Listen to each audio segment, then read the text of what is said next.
So, you are the Son of God then, in the infinite sense? Interjects Mary.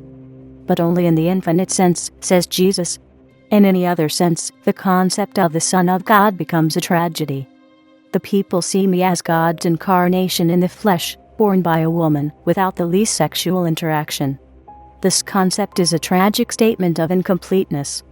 It is a statement that suggests that the divine process of unfolding creation is incomplete, and that it has never been complete, so that for special circumstances the order of infinite wisdom needs to be improved for theatrical effects. That's a tragedy, Mary.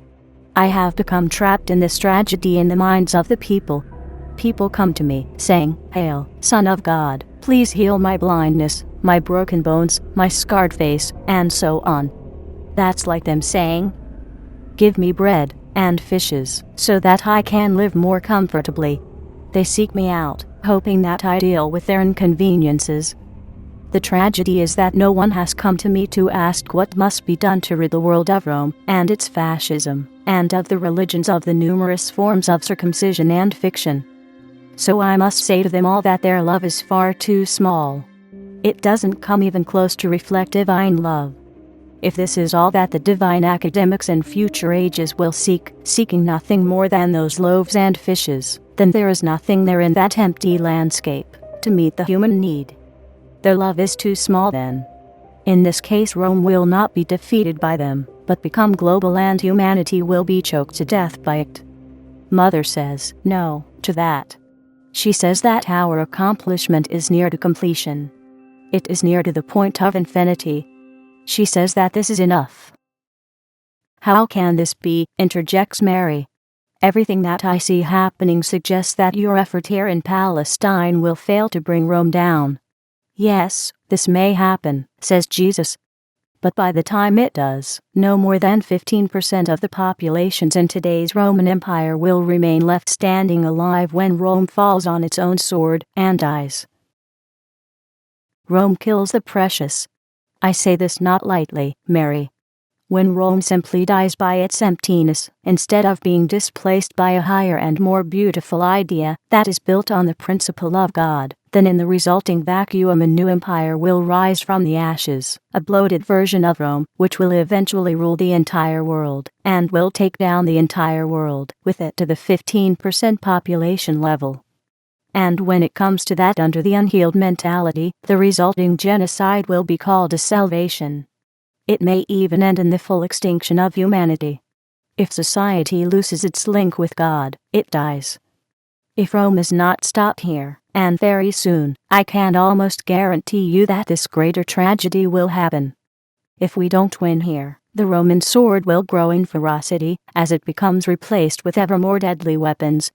And this track will go on until one morning in an hour of war the world becomes suddenly destroyed so deeply that not a single blade of grass will grow, whereby whoever survives that war itself will die of starvation afterwards. And still, Mother says that our work is near completion, continues Jesus. That's a paradox, right? There is no victory on the horizon, is there? In real terms, this is not a paradox, says Jesus. When Mother says that the work is nearly complete, she means our work is complete, not the world's work. She means that the world has then the tools on hand to win its freedom with these tools. She says to us that it has never been our task to do everybody else's work. If society doesn't avail itself of the power tools we have provided by sweeping the centuries for the greatest discoveries of power that were ever made, the failure by society to use this power is then not on our hands. This is where we stand. When people cry, "Why doesn't God prevent war? Why doesn't God eliminate poverty? Why doesn't God stop empire?" Isn't the act of empire an act of treason against God by design? The evident answer is that society has the power to stand up for God. This power is not from us, it is from God. We are at best only exemplars of this power. It is society's task to do its own work. When the tools are within reach, the failure to apply them is not God's failure. Mother says that the tools are effectively on hand. The task is almost done. The ball is now in society's court. And who is this we? Does the we have names? Who is this us? Are you including me? Mary interjects.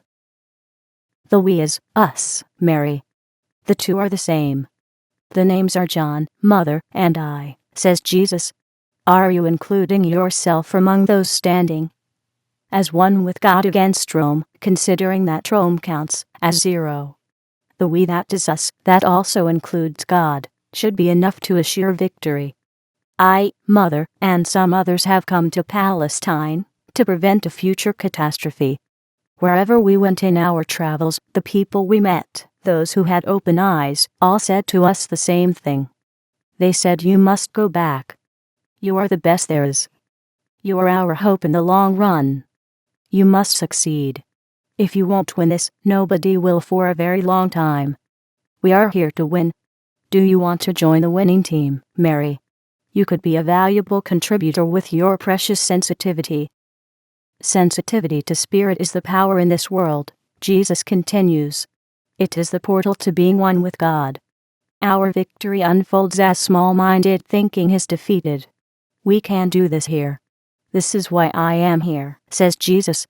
Still something tells me that my time is running out. The attack on you, Mary, which evidently was intended to get you killed, was really an attack on me, with the intention to get me killed. The masters of Rome know that they have reasons to be scared of me. They know that I am highly sensitive to divine truth and what it reflects across humanity. They have struck out for this reason. The target was me. I evaded them this time, but one small success doesn't end the war. When an order comes down from Augustus to Herod, and from Herod to the Pharisees, to get results, they won't dare to let a single defeat stop them. When at first they don't succeed, they will try again, and again, until they do succeed. However, they do not realize that on this path they will also succeed in destroying themselves. My question to you is, would this be enough of a victory to save the world from empire? I think not, says the woman, Mary. When Rome falls onto its own sword and dies, the victory will be passively won. This won't be enough to build the security of humanity on, will it? The world needs an active victory. You are right. But you don't know how right you really are, says Jesus. When we first came here to Palestine, we thought we had a chance. I got some profound ideas across to many of the people. It seemed to have roused their devotion to the task. But past a certain point society couldn't follow me. The momentum was now gone. They stopped moving forward. Mostly they seek me out now to get some loaves and fishes, to get some personal healing, and so on, so that they won't have to address their inconveniences themselves. I am their comfort maker. It's frustrating. In fact, rumors have it that the people want me dead. They want me to die for them on the cross in agony, so that they can say to one another that the Son of God took all the sins of the world upon him, from the past, present, and future, who in his agony absolved humanity from having to suffer the consequences for their action or inaction. If this idiocy isn't stopped in its tracks, it will take the people's last shred of responsibility from them for their actions, which would leave them free to repeat their offenses against God and themselves. That's the ultimate in seeking loaves and fishes. This means that there is no one in society standing in this fight with me. They bow to Caesar and spit into the face of God, says the woman, and they want you dead, as a whipping boy for their sins. That just about sums it up, I think. What society wants doesn't actually count for anything, and what does count, the rich color in life, is no longer valued. This is more than a tragedy in my books. Of all the people I know, only two have a good grip on what is required, and a third one is waking up, says Jesus, looking at Mary. One of these is Mother, of course. The other is John. Obviously you know John. Who doesn't? We are working on something big together, a foursquare city of critical spiritual concepts that enables a person to deal with 144 concepts simultaneously. We use this path to explore where the blocking factors are located. We explore, for example, what the nature of an adversary is. Mother thinks an adversary is a mind without God. John thinks that a mind without God is something that doesn't really exist, because a mind without God is a contradiction in terms. We all agree that an adversary is what the people refer to as Satan or devil, which exists only in the imagination, in a mind without God. This is to say that an adversary is nothing more than a mere figment of the imagination that has been conjured up to frighten people. We hope that what John, I, and Mother are doing in this larger context may become a platform for future ages. We hope that similar pioneers will pick this up and carry it forward, and thereby complete in future ages what we might not be able to complete fully in this age, because of the small-minded attitude in society. "Maybe you should count me in," says Mary. "Maybe we can work on this together. The prospect is exciting, to be working at the leading edge." "In this case, let me give you a nut to crack," says Jesus, and begins to smile. What is involved with burial? What are we trying to bury in our quest to bury Rome? John thinks the process involves a spiritual type of discipline that gets us to place all physical notions of the challenge out of sight and hearing, which thereby deletes all notions of its supposed reality that boldly poses itself in the way of God being all. This should meet the challenge. It should annihilate all notions of a challenge. Mother's take is different. It is that the process is actually much simpler. She says that a disciplined submergence in spirit will do it. An academy for being one with God is beautiful and powerful, whereby the immortality of all things real is coming to light. Mother says, "What challenge?" "There is no challenge." Mary interjects, "You are both saying the same thing in different ways. This means that you are literally burning your candle from both ends." "That's great. But is this enough? You said yourself, the future of humanity hangs in the balance. You speak of processes, but what is the critical key element? What is that one element that has evaded humanity through all ages? What is that one element which, when it is dealt with in the right way, pulls the rug out from under the feet of empire so that it crumples into a pile of dust? I don't know what this is. I don't think anybody knows. I have been beating my head against the brick wall, but the wall still stands. The circumcision still stands. Rome still stands. Can anyone heal the world of this? What would Mother say? What could she say? Mother would say, "Tell Mary the story that we had to break through with last week, the story of the father who has 2 sons, says Jesus. The younger son had asked for his inheritance, and went away, and wasted it. When it was all gone, he was in a terrible mess, and was starving. That's when he remembered that his father's servants were living like kings in comparison. So he decided to go back, and ask to become one of the servants. But his father said, 'No,' he said, 'I cannot do this. You are my son.' He provided new raiment for him, and called for a feast to be prepared to celebrate his return. The older son, who had labored with the father for years, was wroth. He had never asked for anything, much less a feast. The father countered him, 'Rejoice with me, for your brother, my son, was dead, and is alive again. Your wise decision to stay with me has spared you this tragedy.' And it was a great tragedy for him. He was no longer alive. He was dead. But he is alive again. If this is not cause for rejoicing, what is? This is our answer to your question, Mary.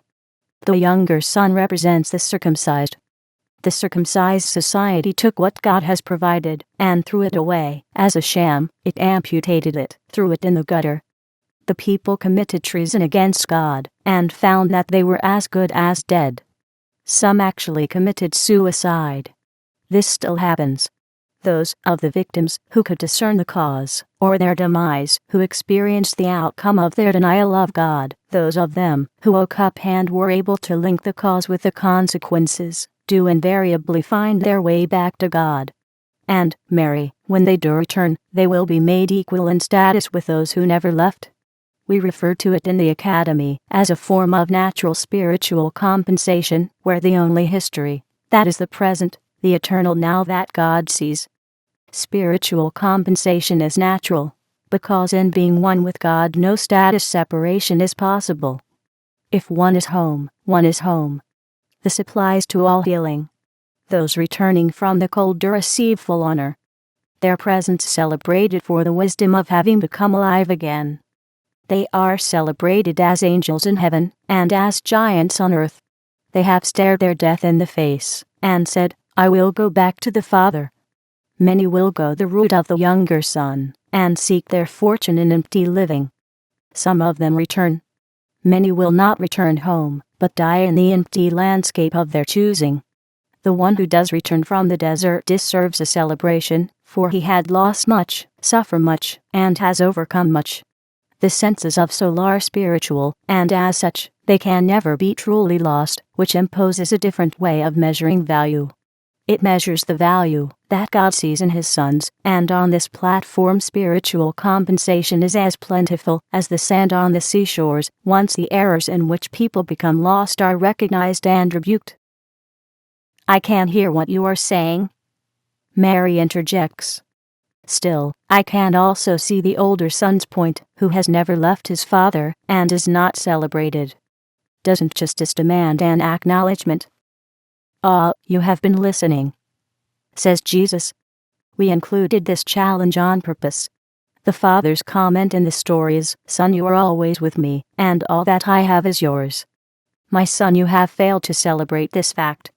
You have failed to recognize who you are, and what you have, which is so profound that it should inspire continuous celebration.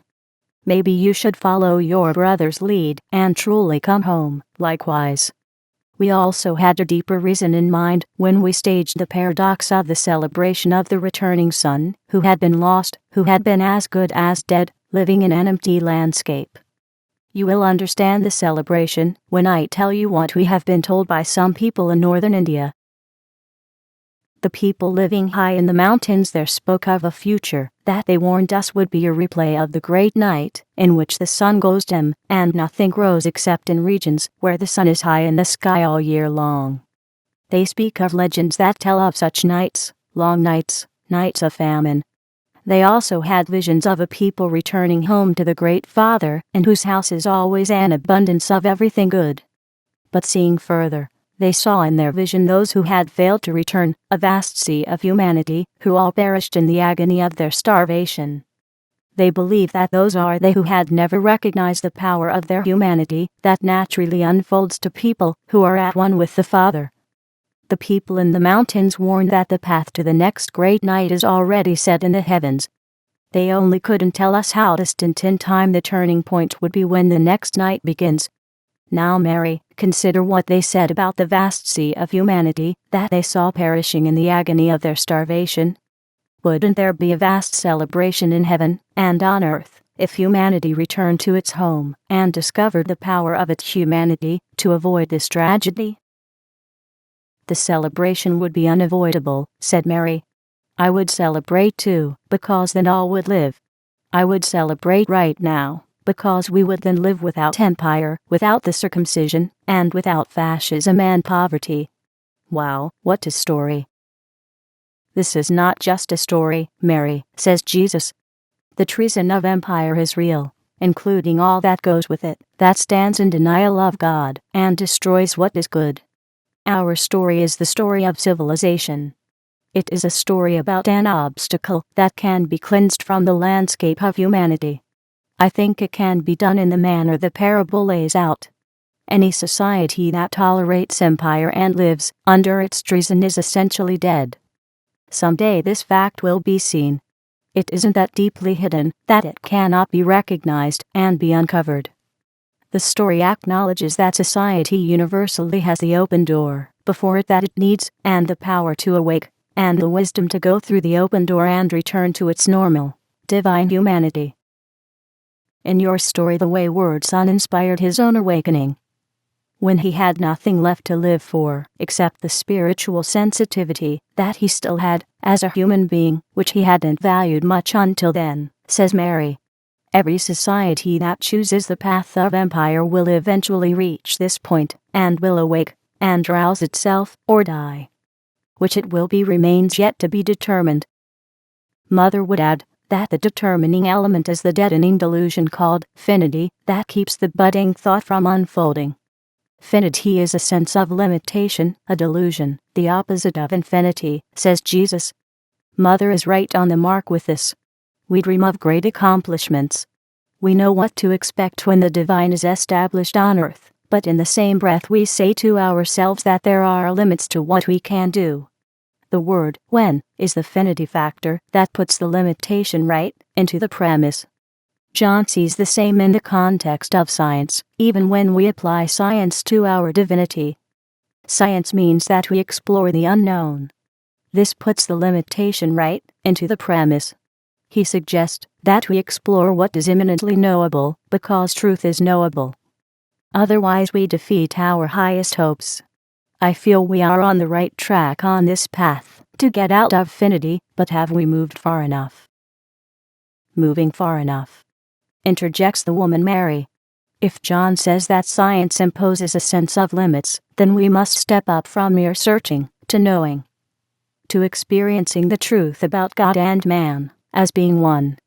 There we will be free from searching as we find ourselves to be already there. We must step from when to being as the only true possibility. Isn't that what you have been telling us all along, saying, know the truth and be free? You are on the mark, says Jesus. If one is not at one with God, on all counts, one stands apart in a sea of self-imposed limitation. Limitation is always self-imposed. But how soon will society see this? This is not for me to tell. The very heart of empire is built on finity, and so are its fascism and its circumcision. The banners proclaim limitation. The wars are fought under this banner, and the theft from society by empire and its murdering and circumcision are the inevitable self-imposed results. All this happens while the divine reality that our humanity reflects is rich, but is ignored. This tragedy of self-deprivation will go on until the error in the premise is resolved. But will it be resolved? We have explored this question in the Academy. Suggestions are being put forward that this question is central to the Noah story. The Noah story appears to be an attempt by a writer in later times, when writing was in general use, to explore the reason why great cultures have suddenly vanished in the past. The story may be a link to the legends of the Great Night, or similar legends. The occurrence of a great flood was envisioned by the writer as a possibility for the disappearance of cultures that have suddenly vanished. The writer evidently saw in his own world a society that was so inwardly dead that he projected the prevailing conditions backward in time as a cause to explain the disappearance of entire cultures. In this context, the writer envisions a culture that is so devoid of the common humanity of man that only a small group had the capability remaining, with the aid of God, to build an infrastructure that would afford safety in the face of cataclysmic natural events, the kind of wisdom that everyone in human society by then should have had, but did not have. John has pointed out in the Academy that the Noah story is peculiar for its extreme focus on sexual interaction at the end, which he suggests is really the key to the story that the writer had wanted everyone to see, but didn't dare speak about openly. We are told in scriptures, Jesus continues, that after the flood, and after the ark had landed on top of Mount Ararat, Noah had become a winemaker, and was found naked in his tent, drunk, and asleep. There, his son Ham discovered, perhaps for the first time, that he was a circumcised man, possibly like he himself was. Ham saw his father's nakedness, his circumcision, and was fascinated by the discovery that his father was afflicted as he was. Consequently, he told his brothers about it. Come and see. His brothers, Shem and Japheth, did so, but would not look at it. They went backwards holding a garment between them and covered up their father's nakedness, his circumcision, by overlaying it with a garment. We are told in the story that when Noah awoke, he commented on what had been done. He predicted, based on his son's reactions, that the child of Ham, named Canaan, who had no part in the affair at all, would always live as a servant, while God would enlarge Japheth and he would dwell in the tents of Shem. The writer makes 3 points in the story that are both of critical importance. Jesus continues. The first point is that the circumcision is potentially the most crippling social disease that has ever been invented. And the second point is that an alert person, who has discovered himself as being one with God has the power to step up to higher ground, where the disease has no hold on him. The third point is that the circumcision is merely one of the symptoms of small-minded thinking, that every human being has the capability to step above. That is why the writer of this epic story of a great, near-universal catastrophe focuses in the end so extensively on the damaged sexual intimacy as the potential cause of it. That is reflected also in damaged social intimacy, which is essentially a denial of God. The writer suggests that when this disease is left unhealed, it has far more extensive social consequences than anyone cares to admit, and may ultimately cause the self-extinction of society, which in the story only a few people were able to escape. Nor does the story end here. Jesus continues. Another writer takes the unmasking of the circumcision as small-minded thinking still further back in time, and builds a creation mythology around it. The story of Adam. In the story, the subtle snake that hugs the ground symbolically represents the coercive mentality of primitive, small-minded thinking. The tree in the midst of the Garden of Eden represents the full-orbed completion of good. It represents the divine all, in which the design of the universe is complete and perfect, and is reflected in all life. In the Adam story, God demands that nothing must be removed from this tree of completeness. But yielding to tempting coercion, Adam ignores the warning in an attempt to improve himself. The result is that instead of gaining a richer life, he finds himself naked, circumcised by small-minded thinking, by the effect of a mentality without God at the center. Every imagined knowledge that is formed in a supposed mind without God, which is deemed superior, is in reality the opposite. It is small-minded thinking. That's the trap that Adam fell into. He didn't gain superior knowledge. He discovered that stepping away from God produces emptiness, nakedness, the nakedness resulting from the circumcision. The writer of the Adam story clearly had the circumcision in mind, which is a type of amputation that once it's inflicted cannot be reversed. It is a type of self-expulsion from the garden of divine living, which every form of mindless thinking is. In the story, Adam is instantly ashamed of himself when he discovers the resulting nakedness. As he lacks the power to reverse it, he tries to hide it. The writer of the story was evidently aware that small-minded thinking is a trap with a debilitating feedback that makes it hard to get out of. In the Adam story, a rescue isn't even attempted. Adam is immediately expelled from the garden of divine living. In essence, he has expelled himself by the course of his choice. Small-minded thinking causes its victim to live a primitive existence by default, because mind is no longer expressed then, but is rejected. The term small-minded is actually a contradiction in language. The correct term is mindless. There is nothing small about the expression of divine mind in man.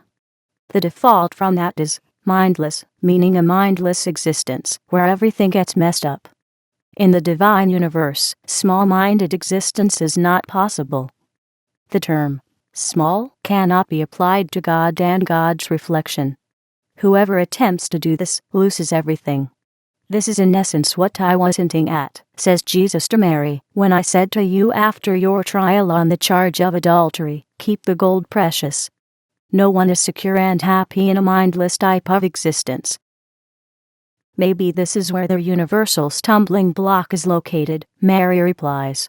You present the truth to society. Do you also make it your task to assure that the truth is accepted by society and is understood? You have never done this. If you had done this, you would have affirmed thereby that God is not in control. You would have affirmed that the mind of society and the mind of God are not one. Isn't this the trap that one gets easily lured into when one's thinking becomes too small? Religion becomes a sea of conflicts on this path.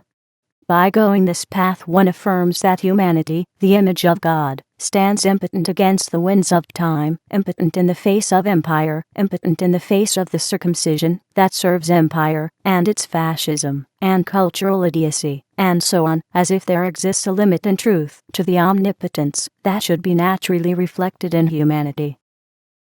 And how do you propose to correct this error, says Jesus calmly. Isn't this obvious? We leave the field to God, says Mary.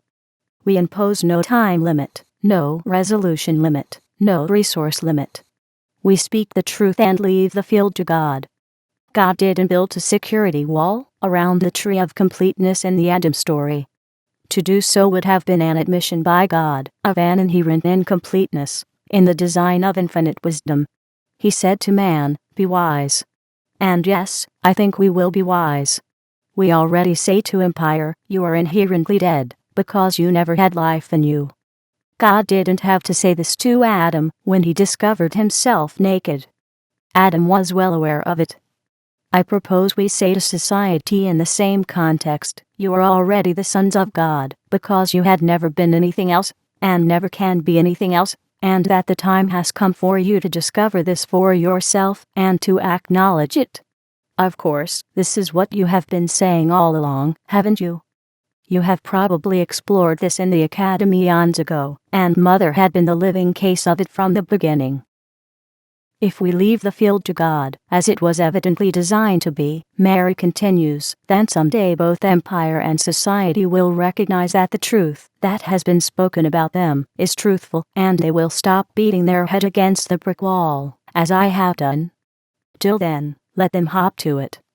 Isn't that what the Adam story is saying? For me, I had to find the healing in myself that gets me out of the Adam trap. Of course, your many parables and examples have helped me along that way. I also knew that the consequences of my unhealed problem were not your responsibility. They never were that. Your responsibility was first and foremost to God, to speak the truth. I think I recognized this right from the start, though faintly at first. I think this recognition enabled me to deal with the circumcision imposition that had devastated me when I was suddenly confronted with a mess. It enabled me to step away from it and let it be. The task of humanity may not be any different, in principle. So, I would say that your mission is already completed. I am the proof of it. You have voiced the truth. You stood up for it. I healed myself with it. You demonstrated the truth on numerous occasions. Others have healed themselves with it. The truth is timeless. It is forever. The task is done. The work does not need to be repeated. It will stand through time. It is the task of society to discover itself in the truth, and discover also that it has the power to do this just as you and I have done on this road. Failure is not really a possibility, is it? The victory is inherent in the process of becoming one with God. It may happen tomorrow for the whole of humanity, or in 1,000 years, or in 1,000,000 years. The key to progress appears to be that one steps away from the intoxicating myth of failure, and leave the scene to God. Whoever doesn't do this on all counts appears to be guilty of self-inflicting mental malpractice by denial. Jesus smiles. Wow. Well spoken. I am proud of you. However, you have missed to address one small thing. You had failed to protect yourself from the fallout of the winds of the world, so that I had to rescue you. That is why we are here. What is your comment on that, considering how you see things now? I have trusted that truth is a powerful thing, as much as I was aware of it. I trusted that it would be my protection, says Mary. Divine truth has been my ark since you have illustrated it to us as such. It still is that. There is freedom in that ark and its reflection. I am safe. Was I wrong then to trust divine truth to be my ark, and my understanding of it to be sufficient for the day? Did my trust extend too far? I came to within a hair of being killed. I am aware of that. But I am alive.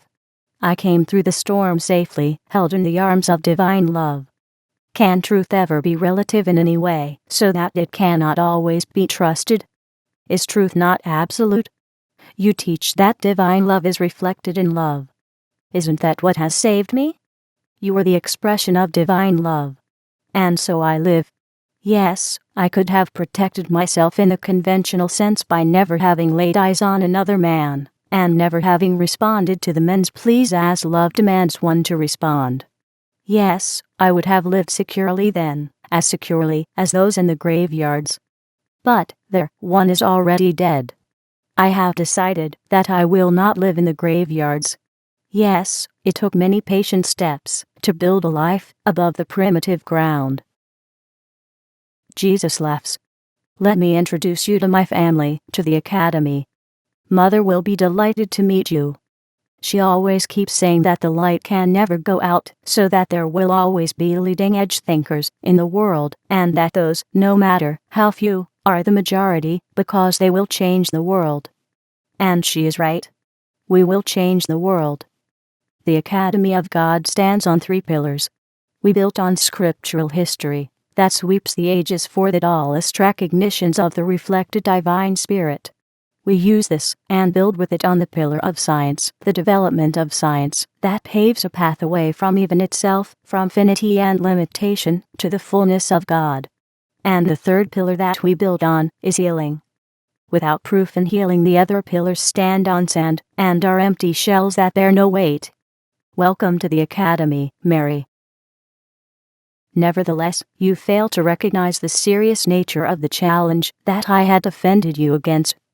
If I had not stood up for you, they would have murdered you, just as they had murdered thousands before you for the same cause. A small-minded society is a precarious society in which no one is secure. I offer you a seat in the Academy so that you can add your voice to the movements of divine mind being expressed that lifts the veil off the trap of small-minded thinking. I am certain that all will agree that you are a great asset on this path. This path is also the story of my life. For this end I was born. For this purpose I was brought into the world, to bear witness unto divine truth, to unmask the trap of small-minded thinking, and to supplant it with the mind of God being brought to light, and so leave the field to God. Indeed, had Christ Jesus not been born into the Academy, against the type of background that develops the divine majority on earth, that will never cease to be active, a majority of leading-edge thinkers devoted to spiritual freedom that opens the field to God, working under extraordinary circumstances, and with extraordinary love, Jesus would not have stood on the pinnacle from where he could declare by his own experience, "Call no man your father upon the earth, for one is your Father, which is in heaven." Without that, whatever followed along his line of his teaching and healing would likely not have been possible at all. His profound recognition from a lifetime of experiences, with a devotion that lays everything into the court of God, may have forged the foundation for his remarkably successful life work and his remarkable achievements that changed the world, and still does. What he has achieved on this basis has put the mark of eternity on time. It stands as a grand achievement, even while the ultimate goal, to end the age of empire, had not been reached in his time, and has not been reached yet in our time, while it is inevitable that it will be reached. At the present time we still stand deeply mired in the cesspool of small-minded thinking. The evidence stands glaringly before us. The Western world stands committed under law to burn massive amounts of food to fulfill its biofuels mandate. The agricultural resources that are diverted to be burned in the process would provide sufficient food for 400 million people. In a world that has 1 billion people living in chronic starvation for reasons of numerous political insanities, the food-burning policy murders a minimum of 100 million people per year, silently, without headlines being made, relentlessly, without flinching, without repentance, and for no other reasons than committing genocide for profit. That is how small-minded we have become. The biofuel system is not a significant net energy producer. It takes nearly as much energy as input, even more in some cases, to produce the biofuels than the fuels give back. The biofuel system is an expensive energy conversion process that adds its own damaging pollution. It is efficient only in producing genocide by burning the available food. The process is demanded under the depopulation doctrine, a type of imperial objective, to reduce the world population from 7 billion people to 1 billion. This is how small-minded the modern society has become. But who today stands up and defends humanity as Christ Jesus had once defended the adulterous woman from a similar fate on the minuscule scale as it was then? The circumcision practice that I have referred to extensively in the dialogue as small-minded thinking has definitely been dealt with by Christ Jesus, who may have warned of the consequences of cultural deterioration, as we are now suffering in the modern world. His comment was that if the circumcision were good in purpose and useful in any way, we would have all been born circumcised. This comment is presented in the Gospel of Thomas, that has been found contained in the Nag Hammadi library discovered in Egypt in 1945. Many related comments in the dialogue about the circumcision are based on modern research of its consequences, and is also based on personal knowledge of people affected, such as the case of a suicide because of it, and a case of a widow not being able to remarry, and one person commenting who chose the circumcision in later life, saying, "I have been there, I have done it, I am suffering still." One person who defended the need for it as a means to prevent AIDS was himself dying of AIDS, although being circumcised. On the world scene, upwards to 800 million men are believed to be circumcised, and over 100 million women. The USA is an interesting case in that its circumcision rate increased from World War II to the present from 6 out of 7 men being whole to 6 out of 7 being circumcised. This vast increase corresponds with the fall of the USA, from being the most admired nation on the planet with the most powerful economy to becoming the most hated warmonger in the world, with a dying economy and hunger at home against a background of increasing deprivations imposed on the population. A similar collapse is also seen in the spiritual field, reflected in statistics about the field of Christian Science in the USA, and possibly in other spiritual institutions likewise. The great war cries focused onto the Middle East today may be the result of the confluence there of 3 of the most circumcised cultures in the world fighting each other, which are the USA, the Muslim cultures, and the Jewish culture. The 7 names for God that stand poised against small-minded thinking, which I have presented in the fictional dialogue between Jesus and the woman Mary, whom Jesus had defended, are not mentioned anywhere in the scriptures. The woman may have been Mary Magdalene, who is frequently mentioned in association with Jesus. The 7 terms that I refer to as names for God in the dialogue were presented nearly 2 millennia after Jesus' time in the USA by America's pioneer of divine science, named Mary Baker Eddy, the renowned discoverer of Christian Science, in 1866, who referred to the 7 terms as synonymous terms for God. This does not mean that these terms, as names and their spiritual significance, were not known throughout all times, though being articulated in different manners. Likewise, the sexual focus in the Noah story, that is rarely ever noticed, was specifically focused on by Mary Baker Eddy, and may have likewise been so focused on in Jesus' time. Furthermore, the double triangular structure that I have presented in the dialogue doesn't exist anywhere except in the shape of Mary Baker Eddy's design of the Christian Science Mother Church Center in Boston. The entire Mother Church Center is triangular in shape, including the edifice structures within it. The original edifice was built in 1894 on a triangular plot. The land had been provided for the construction by Mary Baker Eddy. Years later, the much larger extension edifice for the Mother Church was completed in 1906. Again, the land for it had been provided by Mary Baker Eddy. The extension edifice continues the triangular form, but it has its own point, in the form of a great portico, heading it up.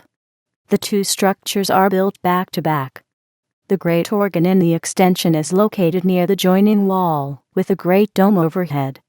While the double triangular structure of the model that I refer to in the dialogue can be seen reflected in the complex design of the joined edifices, it is unknown whether this feature had been intended. The extended portico was not constructed in 1906, but may have been provided for in the original design.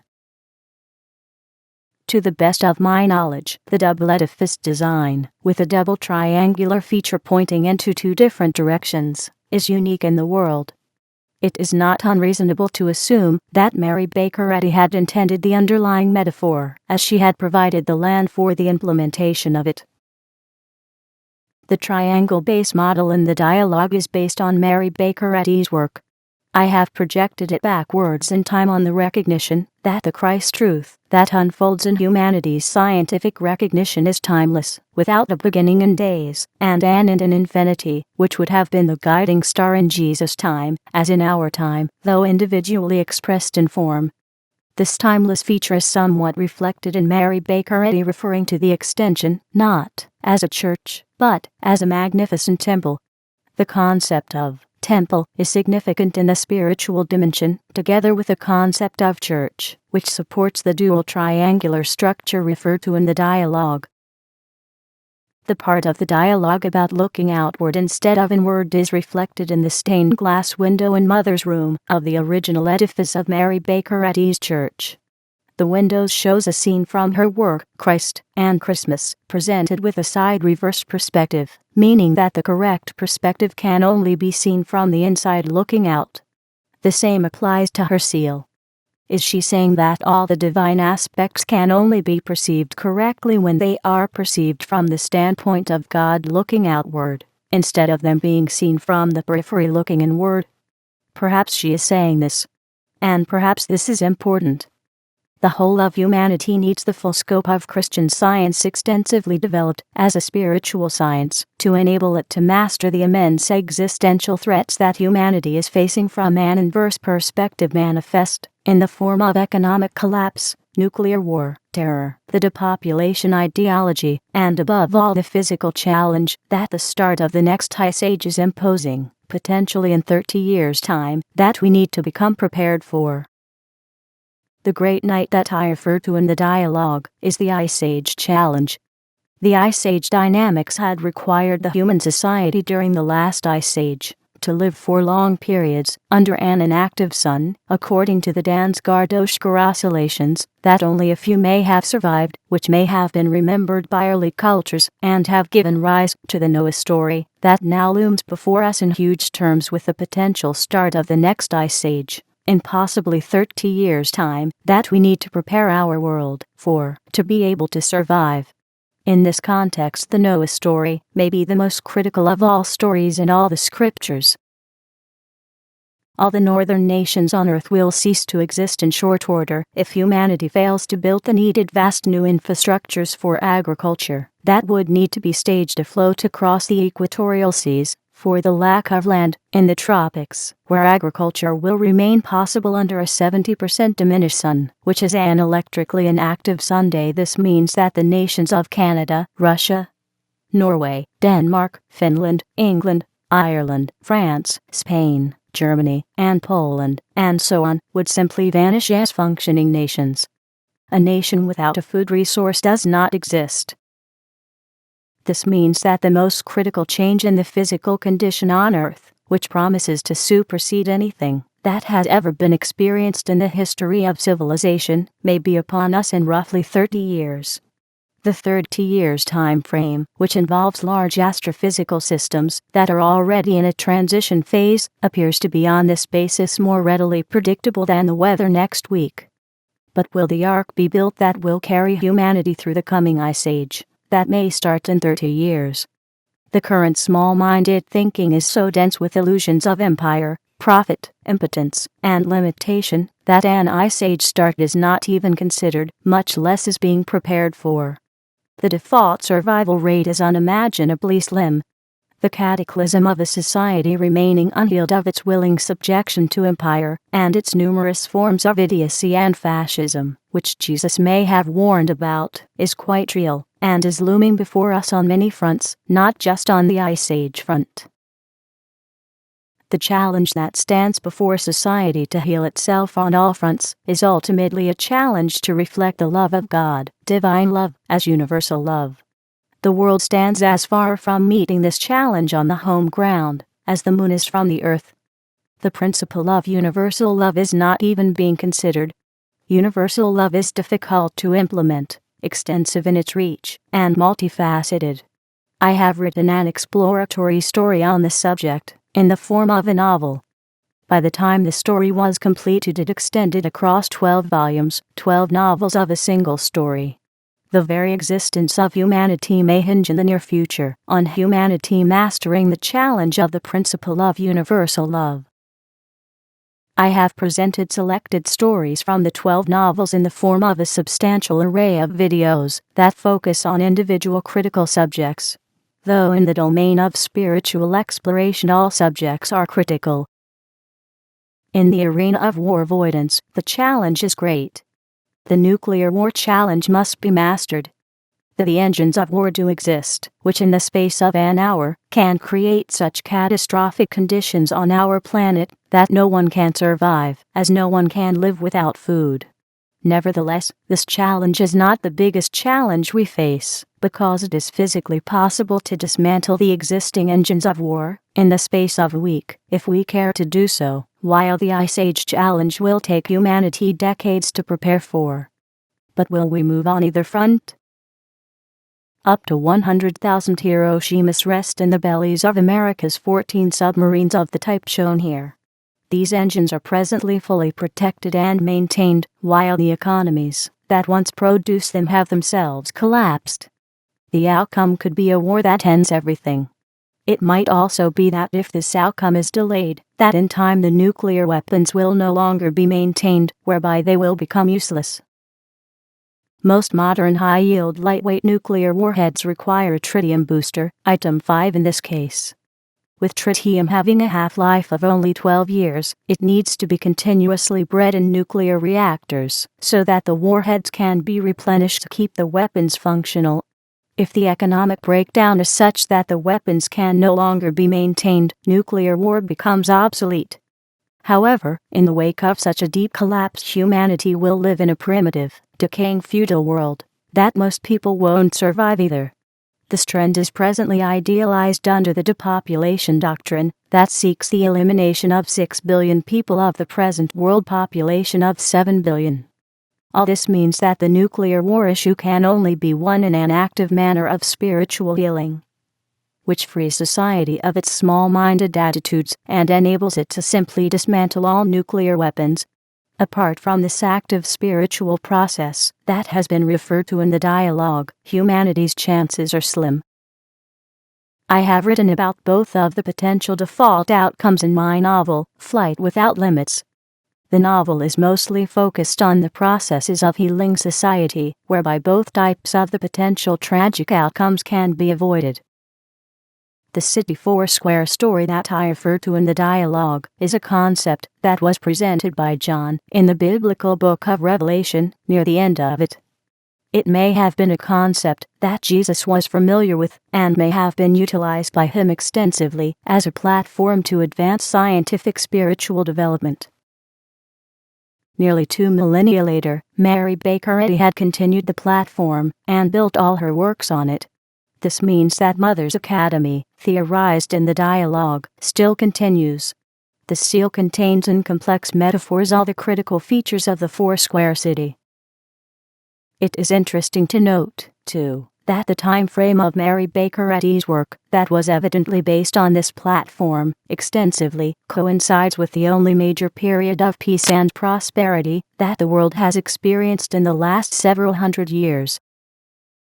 The coincidence suggests that Christ Jesus was right on the mark when he suggested that peace, prosperity, and security, even life itself, stand on a spiritual foundation, and that if this foundation is lost sight of, all becomes lost with it. But Jesus also pointed out and demonstrated that the necessary healing is possible at any time, in any age, and is therefore eminently possible in our time, as slim as the prospect may seem. He is saying in essence, God has never changed, and the underlying nature of humanity has never changed likewise. Allow yourself to find this out and live with it, as scary as this may seem. Yes, God is scary. God is love, reflected in universal loving. This can be scary in a small-minded world ruled by narrow doctrines. At least, it can be extremely challenging. As I said, I wrote a novel on this subject in the early 1990s that focus on the principle of universal love. I have called the novel Discovering Love. And as I said too, as the subject unfolded, it grew and became bigger. it became a series of 12 novels with a single story threaded through. I have called this series The Lodging. For the Rose. Maybe the large size of the series hints at the size of the challenge before us, and it may also hint at the size of the blessings for humanity that are within our reach, in the form of the principle of universal love unfolding from the grassroots up, bridging the isolating gaps between cultures and nations, towards the ultimate realization that divine principle and its idea reflected in humanity is one.